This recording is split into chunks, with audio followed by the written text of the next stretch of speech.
Olá, tudo bem? Sejam bem-vindos a mais esse vídeo aqui da EdCursos. No vídeo de hoje, a gente vai praticamente concluir o desenvolvimento do nosso game, que é o jogo da cobrinha. Vou dar um play aqui para mostrar para vocês qual que era o objetivo final aqui do nosso projeto. Então, o objetivo era desenvolver esse jogo aqui. A gente tem basicamente aqui o personagem verde que representa a cobrinha. E a gente pode controlar ele através aqui do teclado com o objetivo de capturar o maior número de maçãs possível.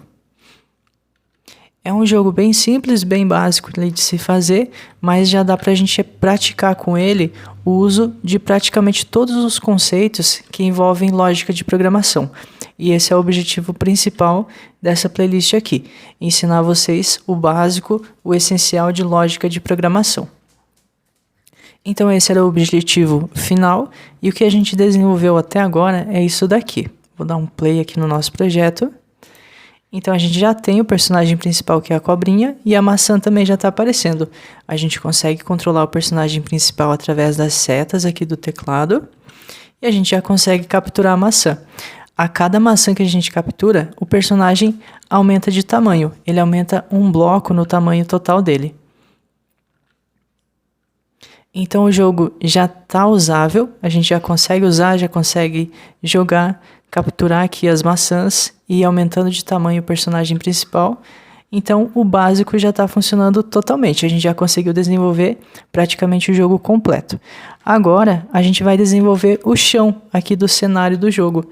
Como você pode ver aqui no exemplo, a gente deixou o chão nessa cor aqui, que é simulando ali um chão de madeira. E aqui o chão ainda está o padrão, que é o cinza. Como você pode ver aqui, dá para perceber que o cenário, o chão, ele é composto por vários blocos, que são também os blocos que compõem aqui a cobrinha. Então o jogo por completo eu desenvolvi dessa forma, separado aqui em bloquinhos. Agora o objetivo então, primeiro, é fazer com que a gente consiga preencher todos os blocos aqui que compõem o cenário, primeiro usando uma cor só e evoluindo aos poucos. Mas tudo isso a gente vai fazer nesse vídeo aqui. Então, para começar, eu vou vir aqui no código do nosso jogo. Aqui a gente tem a função draw. Lembrando, a função draw é a função que fica repetindo a cada 5 milissegundos. Então, a cada 5 milissegundos, a gente vai movimentando o personagem de bloco em bloco e ele vai indo aqui para a direção que a gente selecionou. E agora, então, a gente dentro do draw vai chamar uma função que desenha o chão. A gente já desenha aqui a comida, que é a maçã, desenha o personagem, que é a cobrinha, movimenta ele e agora a gente vai desenhar o chão. Inclusive vai ser a primeira coisa que eu vou desenhar. Logo aqui abaixo do background, eu vou chamar uma função que o nome dela vai ser desenha chão. Agora que eu chamei essa função, eu preciso declarar ela aqui embaixo. Então aqui embaixo, antes do movimenta personagem, eu vou criar uma nova function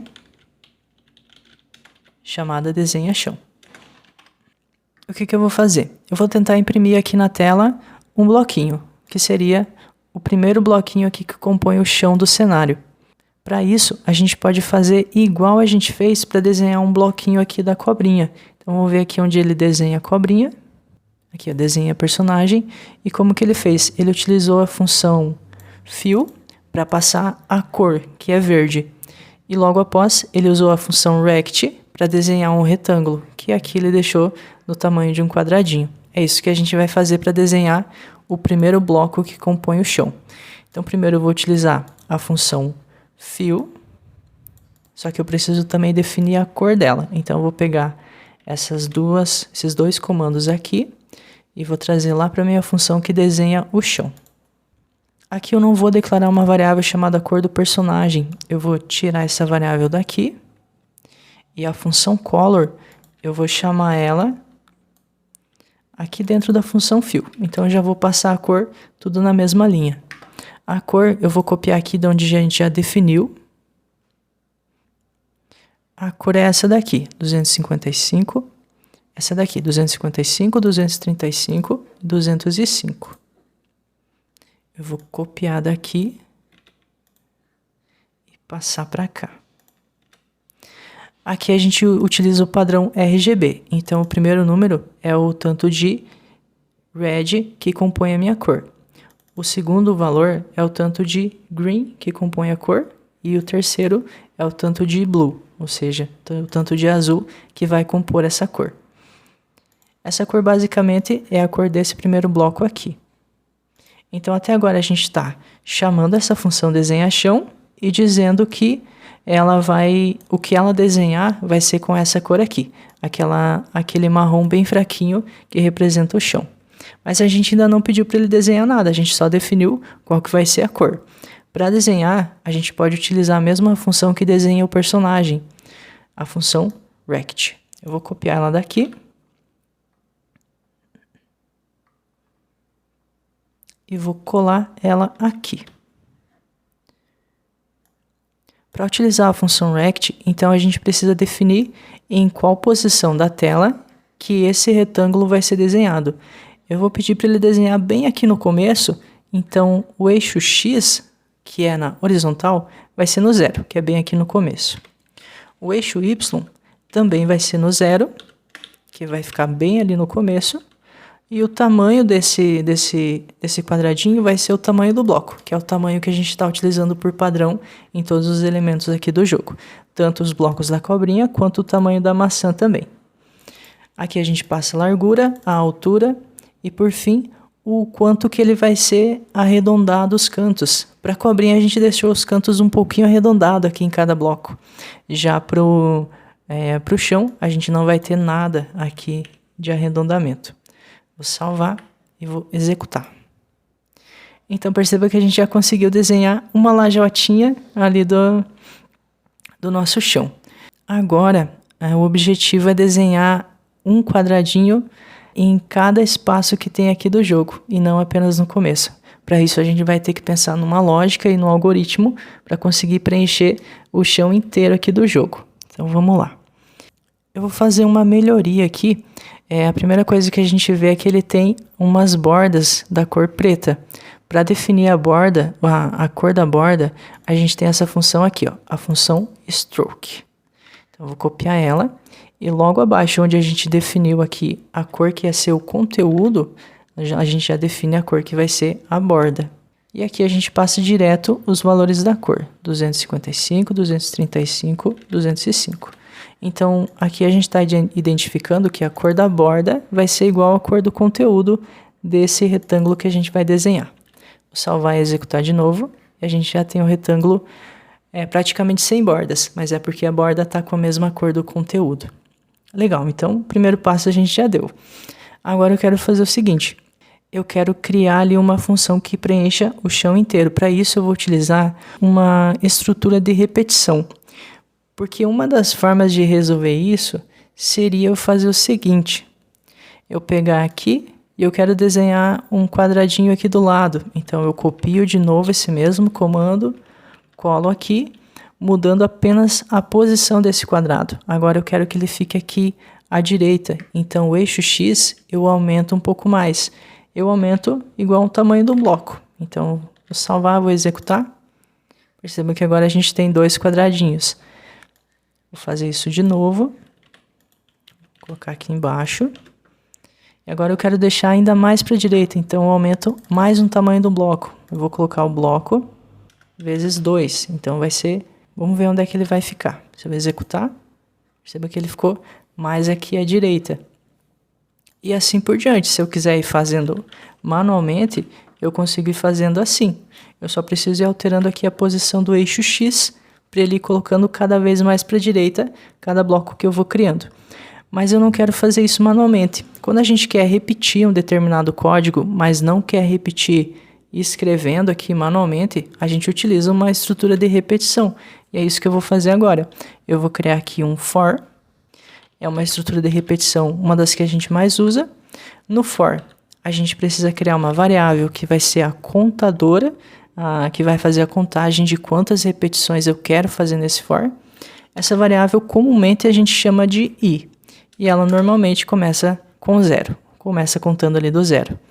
Depois eu coloco a condição onde eu vou parar de repetir. Então, eu vou repetir o conteúdo que eu colocar aqui dentro vai ser repetido enquanto o i for menor que 10, por exemplo. Vamos ver como que vai ficar assim. Então, aqui basicamente ele vai repetir 10 vezes. Quando o contador chegar ao número 10, aí ele vai parar de repetir, porque essa condição aqui vai ser falsa. O i valendo 10, ele não vai ser menor do que 10. Então, por isso que vai parar de repetir. E a cada repetição, o meu i vai aumentar 1. Então, eu coloco i mais mais. Isso daqui significa que o i, a cada vez que ele passa aqui dentro, o i conta mais 1.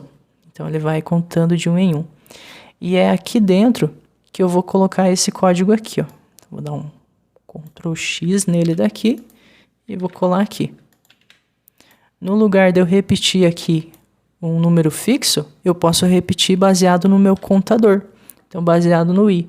Se o i está valendo 3, então ele vai colocar o tamanho do bloco vezes 3, para ele aparecer aqui. E assim por diante. Agora, esse código que eu deixei aqui em cima, eu vou apagar. E vamos ver se vai funcionar essa minha estrutura de repetição. Vou executar. E perceba que a gente já tem aqui cerca de uns 10 bloquinhos que ele colocou. A gente precisa de mais, né? Eu vou chutar aqui uns 20. Vou executar. E tá bom. Ele quase chegou até o final. Em vez de eu ficar chutando quantos blocos eu tenho que colocar, eu posso fazer um cálculo. Eu posso pegar aqui, em vez de colocar 20, eu vou colocar aqui entre parênteses que é o tamanho da tela, tamanho underline tela, dividido pelo tamanho do bloco. Assim eu tenho o cálculo correto de quantos blocos eu preciso para preencher a tela inteira. Vamos ver se vai dar certo. Vou salvar e vou executar. Então ele preencheu até o final ali. Assim, o bom é que se eu aumento o tamanho da tela do meu jogo, eu não preciso vir aqui e alterar o número. Ele vai calcular automaticamente. Então, quanto mais genérico é o seu código, melhor. Porque qualquer alteração que acontecer aqui, o seu código vai se adequar com aquela alteração e já vai continuar funcionando. Legal, a gente já conseguiu fazer a primeira linha. Só que agora, além de eu fazer ele para a direita, eu quero fazer ele para baixo. Aqui é como se a gente tivesse percorrido as colunas da tela aqui do meu jogo, mas as linhas eu não percorri. Quando a gente tem um cenário desse jeito, a gente tem linhas e tem colunas, a gente pode colocar um for dentro do outro. Um vai percorrer a linha e o de dentro dele vai percorrer a coluna.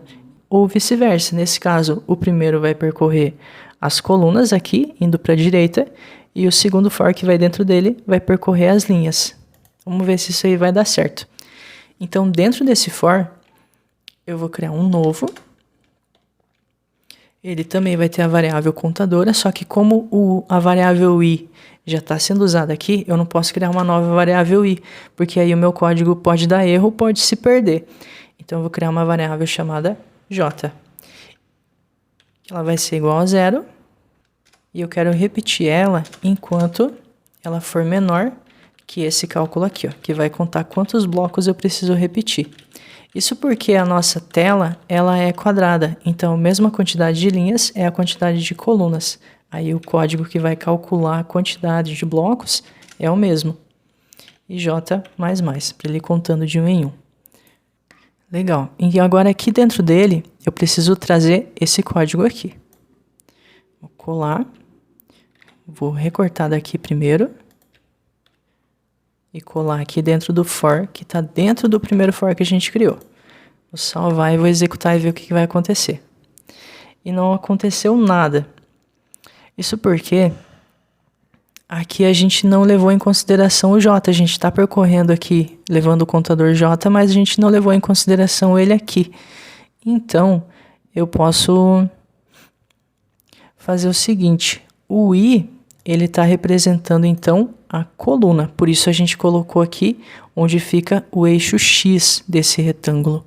E o eixo Y, que é referente aqui às linhas, que é quando ele vai para baixo ou para cima, é no eixo Y. A gente continua deixando 0. Então, a gente vai utilizar o J aqui para definir o eixo Y. A lógica vai ser a mesma. Vai ser o tamanho do bloco vezes o J, que é o eixo Y. Vou salvar e vou executar. Legal, agora a gente já conseguiu pintar a tela inteira. Inclusive, eu vou deixar essas variáveis um pouco mais legíveis. No lugar de eu colocar I, eu vou colocar coluna. Então, ele está percorrendo aqui as colunas de uma por uma. Então, no lugar do I, eu vou colocar coluna. Aí eu tenho que cuidar de todos os lugares que eu coloquei o I para botar coluna. E onde eu coloquei J, eu vou chamar de linha. Então, o J está percorrendo as linhas desse meu quadriculado aqui. Que esse aqui é como se fosse uma tabela mesmo. Tem as linhas e tem as colunas. Vou salvar e vou executar de novo para ver se está funcionando. Tá tudo certinho. Continuou funcionando igual. Agora a gente tem mais um desafio, porque a gente precisa deixar um quadradinho marrom claro e um outro quadradinho marrom um pouquinho mais escuro. Então a gente precisa aí fazer essa diferenciação. Aí, então é mais um desafio para a gente enfrentar agora. Como que a gente pode fazer isso? A gente pode validar através do contador da coluna e da linha. Por exemplo, quando a linha, digamos, ela vai começar no valor de 0. Tá, então a linha está no 0, que é o primeiro. O 0 é um número par. Beleza, então quando for número par, eu quero que a cor seja esse tom mais claro de marrom. Agora, quando a linha for ímpar, aí eu quero que seja aquele tom um pouco mais escuro. Vamos ver se a gente consegue fazer isso. Então, existe uma forma da gente definir aqui, a gente verificar se o número é par ou é ímpar. A gente pode fazer o seguinte. Como eu vou fazer aqui uma condição, eu já vou escrever aqui o if, que é a estrutura condicional. E eu quero que quando a linha seja par, como é que eu sei se ela é par? Eu tenho que pegar o resto da divisão por 2. Qualquer número dividido por 2 que não tenha resto na divisão, significa que ele é um número par. Por exemplo, se eu pegar o número 4 e dividir por 2, não sobra nada. Então, a gente fez uma divisão certinha. Foi 2 para cada lado. Agora, quando eu pego o número 5 e divido por 2, a gente tem um número sobrando. A gente consegue dividir 4 por 2. Mas dividir 5 por 2, 1 vai ficar sobrando. Então, se eu tenho 5 maçãs e quero dividir entre 2 pessoas, vai sobrar uma maçã.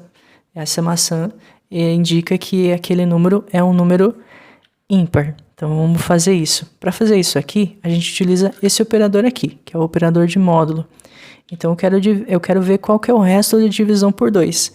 Se for igual a 0, então é um número par. Quando é um número par, eu quero deixar a cor que está. Então, aqui onde eu defino as cores, eu vou copiar, vou tirar daqui e vou colar aqui dentro. Então, quando é par, a cor vai continuar sendo a mesma que a gente estava usando.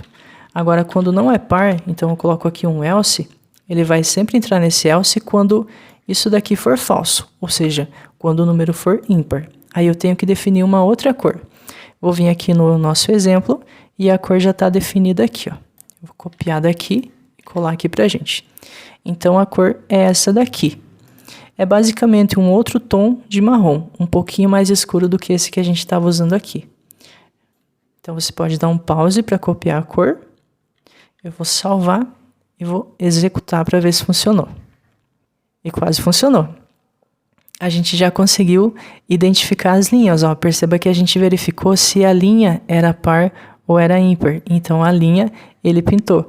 A primeira linha, que é o número 0, é um número par. Então, ele pintou com a primeira cor. A segunda linha, que é o número 1, aí já é um número ímpar. Então, ele pintou com essa cor. E assim por diante. Ele fez certinho ali conforme a gente imaginou. Só que aqui tem um detalhe. A gente não pode usar só a linha, porque a gente quer que a coluna também se diferencie. Então, no lugar de eu colocar só a variável linha, eu vou fazer o seguinte. Eu vou pegar, colocar essa aqui entre parênteses, porque aqui eu vou fazer uma conta. Então, não vai ser só a linha, vai ser a linha mais a coluna. Assim, a gente consegue ter o identificador aqui de cada quadradinho, somando a linha com a coluna. Vamos executar. E perceba que agora já deu certo. Para a gente concluir o desenvolvimento desse game, ainda tem bastante coisa. Isso porque ele está funcionando, já dá pra gente jogar aqui tranquilamente, mas tem muita coisa que você pode melhorar no jogo. Você pode, por exemplo, fazer uma validação para a cobrinha, quando ela bate nela mesma, o jogador perdeu o jogo. Quer ver? Eu vou deixar ela um pouco maior aqui, para a gente ver se a gente consegue fazer ela bater no seu próprio corpo. Ó, é o que aconteceu. Então, quando acontece isso, você pode fazer uma validação para o jogador perder o jogo, iniciar do zero. Outra coisa que está acontecendo aqui, que eu notei, é que aqui embaixo, às vezes, ela fica ela ultrapassa o limite aqui da tela. Ó. Perceba que ela está andando aqui embaixo. Isso aqui é interessante você validar também. Mas isso tudo vai ficar como desafio para você resolver aí no seu próprio projeto. Então são desafios que quanto mais você jogar aqui o jogo, mais você vai ver pequenos detalhes que você pode estar melhorando. O básico a gente desenvolveu e a gente já aprendeu bastante coisa juntos. Agora daqui para frente, espero que você melhore esse projeto. Cada melhoria que você fizer, eu vou ficar muito feliz se você puder compartilhar comigo para eu ver como que está sendo a evolução aí do seu projeto, do seu jogo. E baseado no conhecimento que você adquiriu assistindo essa playlist e também desenvolvendo aí do seu computador, você já consegue desenvolver novos jogos, buscar outros exemplos, desenvolver jogos que você mesmo imaginou. E é isso, eu fico muito feliz de você ter acompanhado, ter chegado até aqui. Espero que você tenha gostado dessa playlist. Além dessa, vai vir muitas novas playlists aí pela frente, desenvolvendo outros projetos. Acredito que jogos eu não vou desenvolver mais, mas vai que numa dessas surge um jogo legal que eu queira desenvolver com vocês, eu trago também.